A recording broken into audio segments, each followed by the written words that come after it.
So this is from that book about the existentialist time-traveling teenager from the Midwest. Takes place after the opening scene where he's jumped off of a bridge into the Mississippi River, which is, of course, how you travel through time. And he's just arrived back, thanks, with his girlfriend, who was there when he jumped off, very upset, right behind him. So.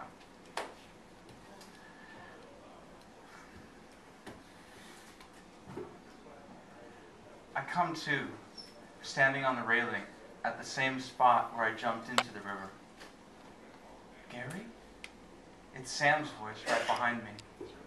I lose my balance and almost fall in the river again.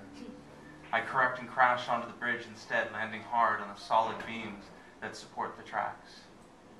Gary, my God! I catch myself in time to avoid major injury, but it knocks the wind out of me. Are you okay? She's kneeling beside me. Her tears from before are not quite dry yet. I stare at her, wondering if I'm really back. There's a massive scrape on my arm where I caught my fall, and tiny rivulets of blood surface. We should do something. She's a little freaked. I get my breath back, shake the pain off, and pull myself up to a sitting position. I'm fine, I mutter. I get up and stumble over the railing. Gary? She's almost scolding me. I'm fine. I run my hand reflexively over the mark on the railing of the bridge as I stare out into the winding water. Did you see that? I ask. Yeah, Sam chides caringly. I told you you were going to fall. I'm just glad it wasn't the other way. Gary, for a second there, she pauses, testing the water. I don't know. What do you mean by I'll be right back? I swear I thought you were going to jump. What? I know, I'm sorry. She wraps her arms around me from behind, a little tighter than usual. Well, I know that you miss him. Wait, I'm perplexed here. Didn't you just... I mean, you saw it, right? What? I did just jump. Well, I would call it more of a fall than a jump, but I don't think anyone's keeping score. She lets out a nervous giggle, which tapers off as she senses my confusion. You mean you didn't see me jump the other way into the river? She reflexively loosens her grip on me. Gary? Sam looks more concerned now. Are you okay, sweetie? No, I think to myself. Yeah, I mumble. I think I can't really grasp any solid words. I don't know. Why don't we go back into town? You should probably lie down, or you just fell pretty hard. She puts her hand on the back of my neck. I'm fine, Sam, I lie. I didn't land on my head. But she looks at me, unconvinced. Is it all right if I stay here? I harness enough will to look her in the eye. I think I just need, even though she's doing a hell of a job hiding it, I can tell she's concerned for my sanity. If she only knew. I'm okay, I say. I just need to, be.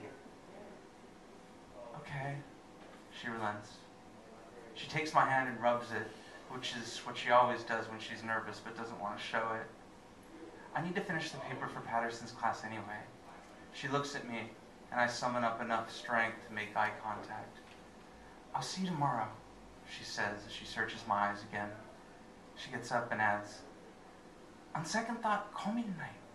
My dad's at work until midnight. I need to know you're okay. Don't just text me, call. Our lips come together, and for a glorious moment, I forget the billion parts of me that seem to be floating around, untethered to reality. It's only as she walks off and drifts away from sight that it all returns. The sun's going down, there's a streak of red, and I have this peculiar feeling like this is the last sunset I'll ever see, or at least the last sunset I'll ever see from this perspective. She didn't see me jump. wonder. Maybe I didn't jump. I look at the mark and at the river, and I try as hard as I can to make myself believe that it was just a dream. That would be a good thing, but it's useless. My eyes, the same ones I've known all my life, I can feel them changing. It's not just my eyes either, it's what's behind them. I start feeling my body with my hands, my stomach, my heart, my head. There's an emptiness, and I have the sensation that I've left something behind. A way of seeing the world that I'll never get back. I can hear my heartbeat, like it's outside my body, like it's part of the surroundings, perfectly in time to the noises swirling around me. The wind, the trees, the glowing orb of nature.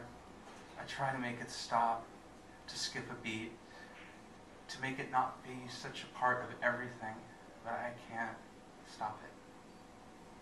I'm freaking the fuck out, but there's a calm settling over me that I can't control. I don't want to be calm.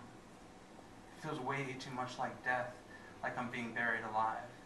I'm losing who I am, turning into something, someone else. Now I can feel the emptiness being filled up. Filled up with something I don't want to recognize. I don't want to look at. I know far too much now, and I don't even know what I know. It's there, though. I know I could see it if I look. I know that soon I won't have a choice. I won't look, though. Not yet. I want to live in this world that I've known all my life. Just for a few more hours. A few more minutes. Before I open my eyes and see everything for what it truly is. Unending space. Life is a machine. I am a car. My dad is a television. Please, not yet.